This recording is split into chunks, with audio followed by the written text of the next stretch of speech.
RK, చెప్పండి madam. Madhavi రాజీవులు ఇంట్లో లేరు. ఇదే మంచి టైం. శ్రావ్య ఇంటికి వెళ్ళి తన పేరు మీద ఉన్న ఆస్తి డాక్యుమెంట్స్ అన్ని ఎత్తుకొచ్చేసేయి. ఎందుకు మేడం?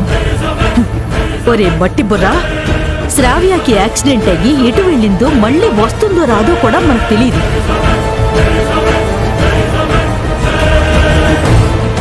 తన పేరు మీద చాలా ఆస్తులున్నాయని శ్రావ్య చెప్పింది. నువ్వు ఈ డాక్యుమెంట్స్ దొంగతనంగా తీసుకొస్తే నా పలుకుబడిని ఉపయోగించి తన పేరు మీదున్న ఆస్తులన్నీ నా పేరు మీదకు మార్చుకుంటాను. మేడం, మీరు సూపర్ మేడం. ఒక పక్క శ్రావ్యకి సపోర్ట్గా ఉంటూనే తన ఆస్తులు సొంతం చేసుకునే ప్లాన్ వేశారు.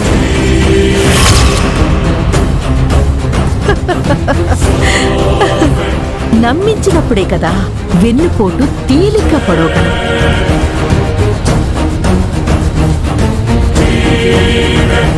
ఇన్నాళ్ళు నేను తనకి చాలా సపోర్ట్ అని, తనంటే నాకు ఎనలేని అభిమానమని, దానికోసం నేనేదైనా చేస్తానని శ్రావ్య గుడ్డిగా నన్ను నమ్మింది.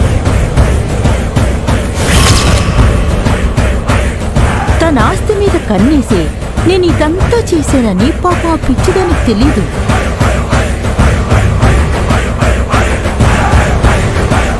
ఈ ఆస్తి కోసమే శ్రావ్య దగ్గర మంచి మార్కులు కొట్టేయడానికి జ్యోతిని కూడా చంపించాను.